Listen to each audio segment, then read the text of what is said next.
The ice storm had no mercy. Snow hit the ground like tiny blades. The wind screamed like a dying beast. The sky was white, and the ground was whiter.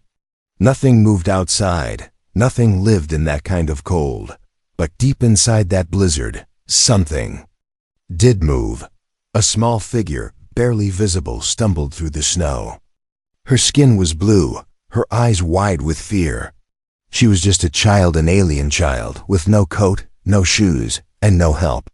Her legs were shaking. Her thin arms hugged her chest. She was crying, but even her tears began to freeze on her cheeks, each step was harder than the last. Her body was giving up. Her voice was weak now, only a soft whisper. Help, someone, Her name was Kayla, but no one knew her name. No one even knew she was out there, except one man.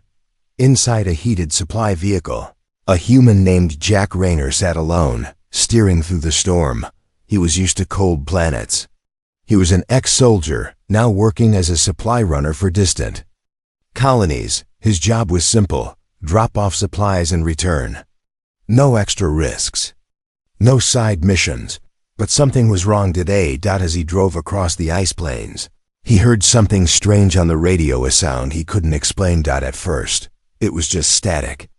Then, a noise, faint, high-pitched. It sounded like a child's cry. He turned the dial. Nothing. He played the sound back. Cry.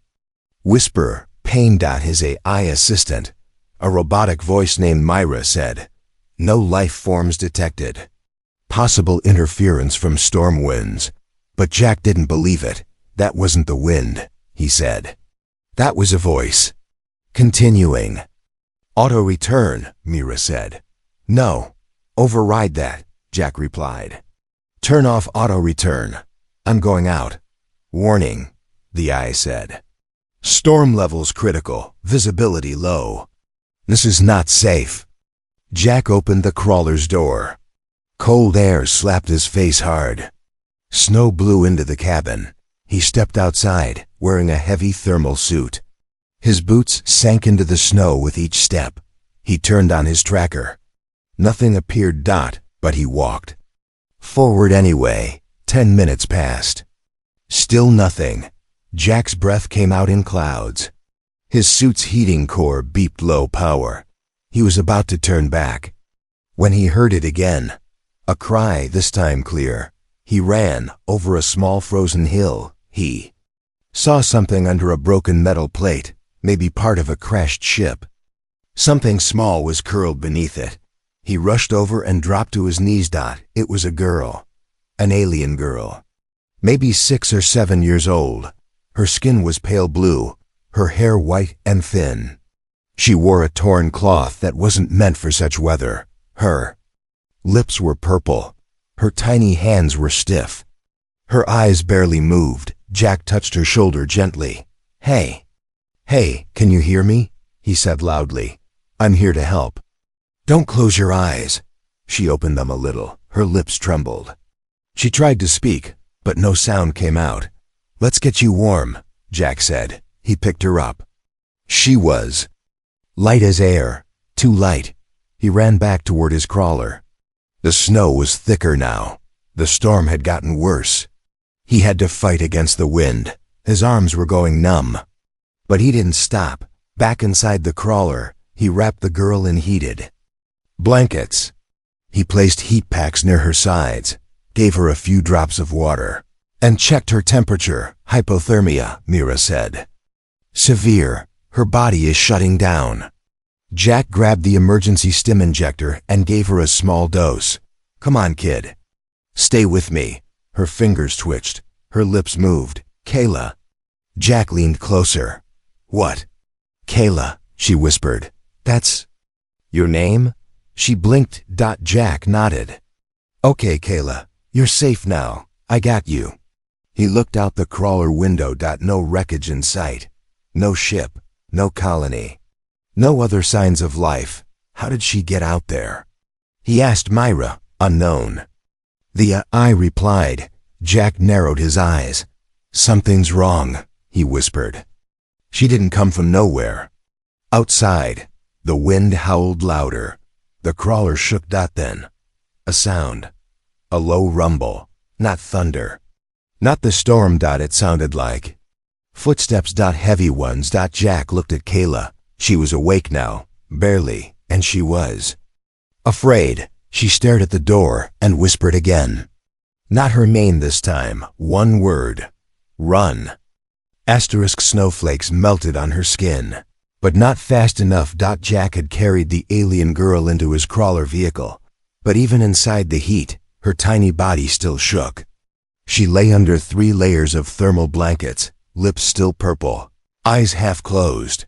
He didn't know what kind of species she was. He didn't know where she came from. All he knew was, she wasn't supposed to be alive in a storm like this. Jack sat beside her, holding a warm drink he didn't touch. He watched her chest rise and fall, slow, weak, but alive. The onboard I. Mira spoke in a calm voice, signs of recovery. But her vitals are still unstable. She needs warmth, food, and time. Jack looked at the little girl. Time's the one thing we might not have. He picked up a scanner and held it near her. Still no ID tags, no colony mark, no ship beacon. No family locator. Just one word he'd heard her whisper earlier. Kayla. He repeated softly. That's you, huh? The girl's eyes flickered open. She stared at him. For a second, Jack thought she might cry again. But she didn't. She just looked like she was trying to decide if he was real. Jack reached into the emergency pack and pulled out a protein bar. He tore off a piece and held it to her lips. She didn't move. Her eyes never left him. It's safe, he said. You need energy. Kayla sniffed it, then opened her mouth slowly and took the food. She chewed like someone who hadn't eaten in days. Jack gave her a little water next. Then he smiled. There you go, kid. Not so scary now, is it? She looked at him again, then for the first time. She spoke. Not in human standard. Her voice was soft and strange, filled with tones that curled like music. Jack didn't understand the words, but the last sound was clear. Kayla. She touched her chest when she said it. Jack nodded. Kayla, okay, got it. I'm Jack. He pointed at himself. Jack, she tried to repeat it. K. He laughed a little. Close enough. Then her face changed. She sat up, suddenly alert. Her small hand reached out, pointing toward the back window of the crawler. Jack turned. Outside was nothing but white, snow and shadow, but her eyes widened. She was scared. She grabbed his sleeve, tugging it. Kayla, she said again. Then a string of fast alien words he didn't understand. Jack's heart sank. She wasn't just calling her name. She was trying to tell him something. She wasn't alone out there. Jack stood and grabbed his jacket. He powered up the long-range scanner. Still no signals. Then he noticed something on her arm, a small glowing tattoo. Faint, flickering, he scanned. It. One word translated. Sibling. Jack stared. You have a brother out there? Kayla nodded fast, eyes full of fear. Oh no, Jack muttered. Don't tell me. He grabbed his gloves and pack. Mira spoke. Jack, storm conditions. Still dangerous, visibility low. I don't care, Jack said. If there's another kid out there, I'm going. Kayla said something again, 3 sharp syllables. Jack couldn't translate, but the look in her eyes told him everything. Something bad was out there, not just the storm. Something else. Jack stepped outside. Wind howled and slapped his face again. Snow whipped past like knives. He turned on his tracker and walked toward the direction Kayla pointed. Each step felt like a battle.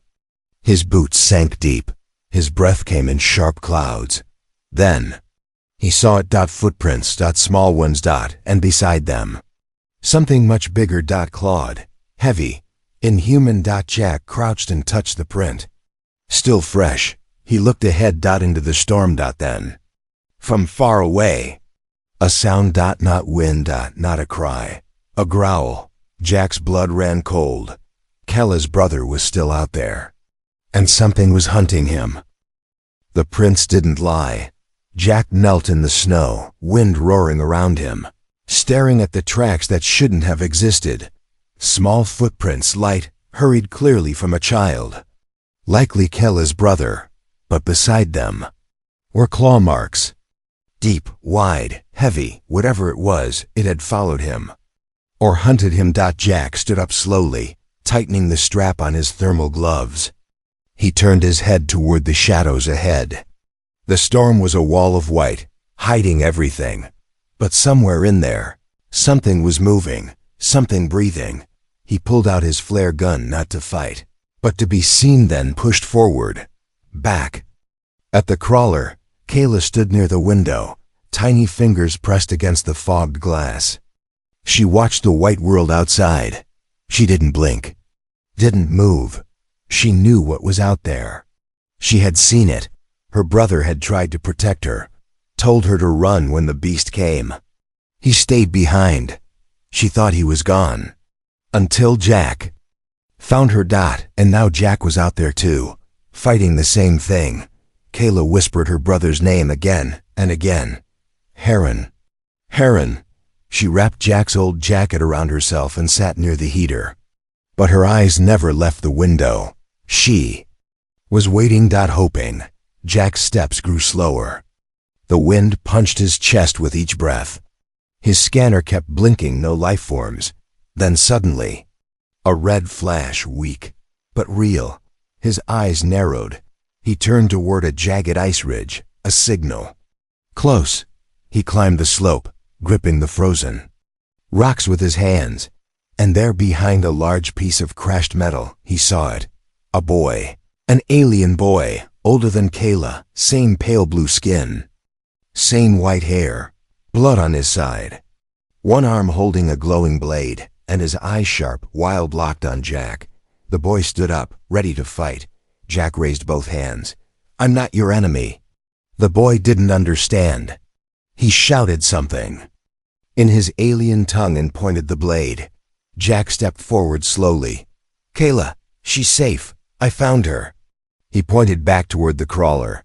She's okay. She sent me. The boy froze. Then something behind Jack moved. Crunch. Crunch. Slow footsteps in the snow. Not human. Safe. Jack turned fast, heart pounding. Through the storm, he saw it, just a shape. Tall, covered in ice. Long claws. Glowing red eyes. It stood still. Watching. Then it roared. Jack shouted, "Run!" He grabbed the alien boy and jumped behind the wreckage. Snow exploded as the beast charged. Ice flew everywhere. Jack fired the flare gun. Boom. The light lit up the sky for a second. The beast backed away, blinking, growling. Jack pulled the boy behind a large chunk of debris.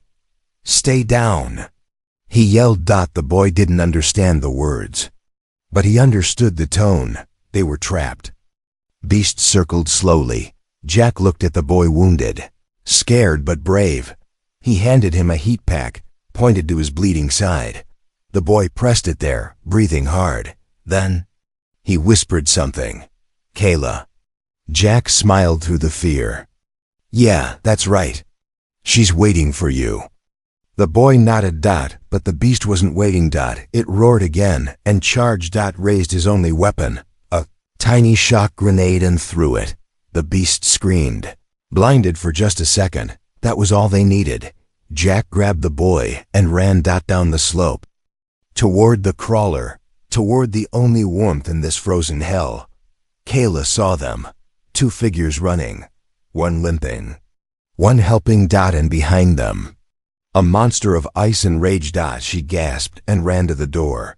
The crawler opened. Jack threw the boy inside, then dove in and slammed the hatch shut. The crawler shook hard as the beast smashed into the side. Jack screamed, "Mira!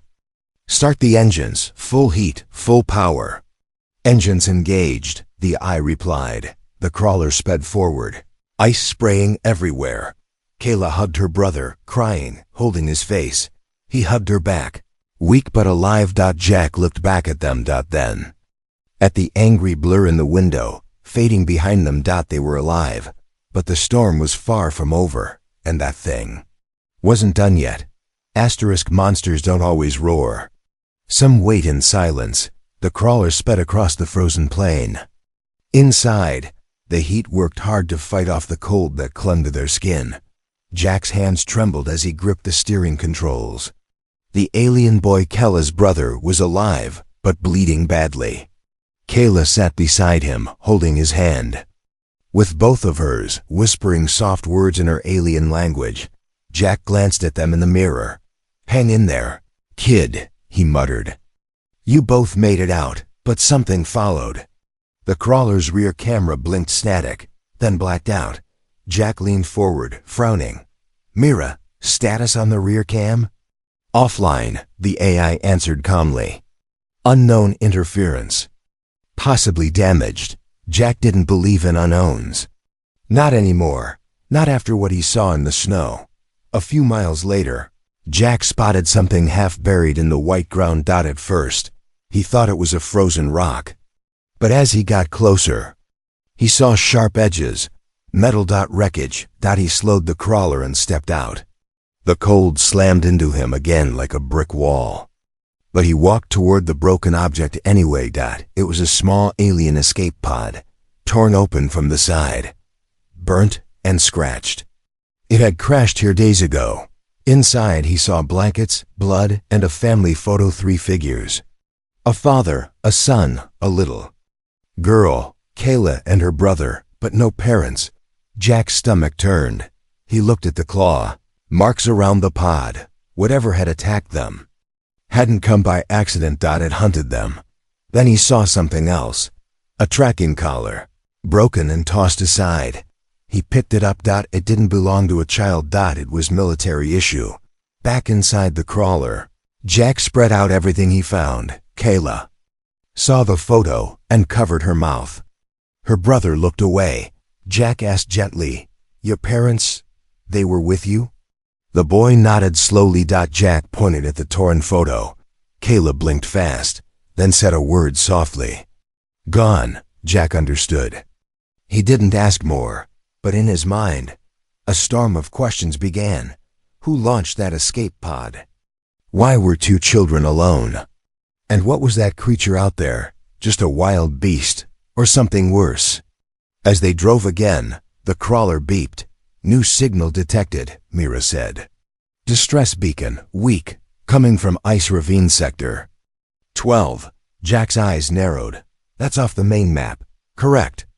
That area is marked as unstable, frequent ice collapses." Kayla suddenly sat up. She pointed at the console. "There." Jack hesitated. He looked at the boy, who nodded, then winced from the pain. "Someone's still out there," Jack whispered. "Maybe from the same crash.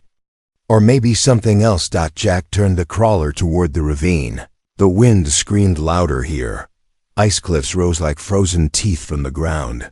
The crawler moved slow, careful over the jagged path. Then Jack stopped. There at the edge of the ravine was a body. Frozen. Face down in the snow. He stepped out again and approached it. It wasn't a child.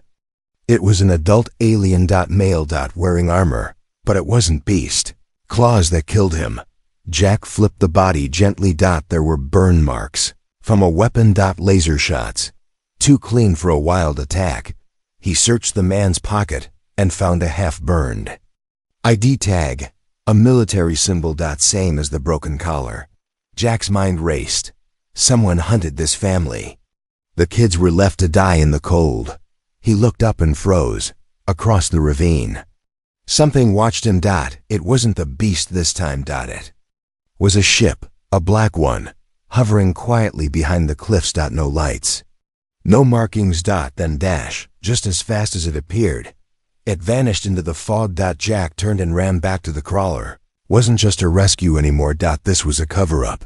Something wanted those kids gone. And now it had seen Jack's face. The storm had a voice that night, and it was not the wind. It growled. It scraped, and it watched. Inside the crawler, Jack's hands gripped the wheel tightly. The vehicle shook not from the road, but from something heavy moving nearby. Kayla and her brother sat quietly behind him. The boy's wounds were stable, but fear was rising in his eyes again. Jack didn't need the scanner to tell him what he already knew. They weren't alone anymore. A flash of movement just beyond the window. Large. Fast. Jack hit the brakes. The crawler slid sideways, kicking up snow. Then. Silence. Mira, the AI, spoke. Warning, life form detected. Massive, approaching from left. Jack reached for the emergency weapons locker. Only one shock blaster. Low power. One grenade. And a flare. Guess we do this the hard way, he muttered. Kaela clutched her brother's hand tightly. Then dash boom. Something slammed into the side of the crawler. The whole vehicle tipped to the right. Jack was thrown against the console. Sparks flew. Lights blinked red. Kayla screamed. The beast roared outside. Deep, hollow sound. Not just animal, something engineered. Jack scrambled up. We're not staying in here. He opened the roof hatch, grabbed the flare gun, and climbed onto the top of the crawler. And then he saw it. Tall as two men, covered in ice plates. Eyes glowing, claws thick like knives. Its breath steamed in the cold air. But it didn't charge. It circled. It studied him, like it remembered his scent. Jack aimed the flare gun. Back off. He fired. Whoosh. The bright red light exploded in the sky. The beast roared, covering its eyes, but only for a moment. Then it came. Fast. Too fast. Jack dived back into the hatch as claws ripped across the roof, tearing off metal. Myra's voice shouted. Structural damage critical. Jack yelled, full power to engines now. The crawler roared to life and blasted forward. The beast chased them, smashing through snowbanks like paper. Inside, the kids held each other. Jack slammed buttons, steering around jagged ice. But it wasn't enough. They needed to lose it. Fast. Then Jack saw a frozen lake up ahead. Thin ice, hidden cracks. A trap waiting to happen. He hit the brakes and skidded onto the surface. The crawler cracked the ice beneath. The creature followed, no hesitation. Jack hit the eject button on the storage crate at the back of the crawler filled with fuel canisters. The crate flew out. Jack fired his last grenade. Boom! The ice shattered. The beast roared, slipped, then fell into the freezing water. Gone. For now. The crawler rolled to a stop at the far end of the lake. Jack breathed hard. Face bruised. Hands bleeding. He turned and looked at Kayla. She stared at him. Eyes wide, not with fear this time. With something else. Trust. Her brother, too, bowed his head slightly. Jack gave them both a tired smile. We're still alive. But Mira spoke. Again. Alert. Signal detected. Airborne. Unmarked ship approaching. 8 to 5 minutes. Jack's face turned serious. The beast was gone. But now the real hunters were coming. Asterisk, the ice couldn't melt her fear. But his warmth could. Kayla sat beside her brother, both wrapped in the last working heater blanket. Their small hands were locked together, trembling not from the cold anymore, but from what they saw. Jack sat silently near the front, his body aching, his eyes watching the scanner. One ship. Coming fast. No ID, no rescue codes.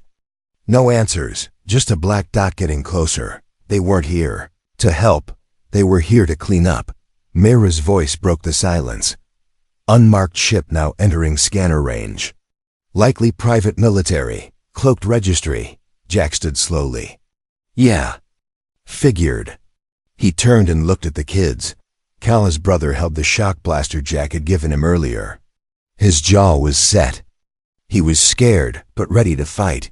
Kayla looked only at Jack, her eyes full of questions. And one silent truth. She didn't want to lose him. Jack bent down in front of them. You two are strong. Stronger than anyone I've met, he said quietly. But if that ship lands, things could get worse. The boy said something in his alien tongue. Kayla translated it the only way she could. She touched Jack's chest, then pointed to herself, then her brother, and then she said one word: family. Jack's breath caught in his throat. She didn't say, thank you. She didn't say, please. Help. She gave him something far more powerful. Belonging. The storm outside didn't seem as loud anymore. The black ship landed in the snow without sound. No lights. No symbols. Only silence. Then the side door hissed open. Out stepped 4 figures tall, armored, faces hidden under metal masks. They carried plasma rifles. One of them scanned the area. Life signs detected. A voice said coldly, children. Confirmed. Human anomaly present. Jack stepped outside before they could come closer. Stop right there, he shouted. The lead soldier raised a hand. You have something that doesn't belong to you. Jack laughed once. They're not things, they're kids. They are subjects. Escaped from containment. Orders are clear: retrieve or terminate. Jack's hand hovered near his belt, where his last shock beacon was hidden. Inside the crawler, Kayla watched from the window. Her tiny fingers curled into fists. Her brother whispered something sharp in her ear. She nodded and stood. Jack stared. Down the soldiers. You want them? Come and try. The soldier aimed his weapon. Kayla burst out the door. Standing between Jack and the guns, everyone froze. She stepped forward, chest high, hands open. And in perfect human standard, she said, he is my family. You take him, you take me. The soldier hesitated. The scanner in his hand blinked red.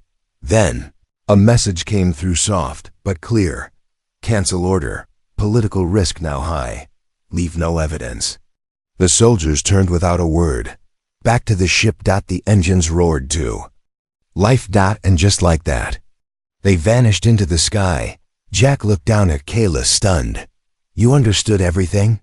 She nodded. Tears ran down her cheeks, but she smiled. And this time, the storm behind them was finally quiet. He saved them from the cold. But it was love that saved them all. The sky was finally clear. No more howling winds.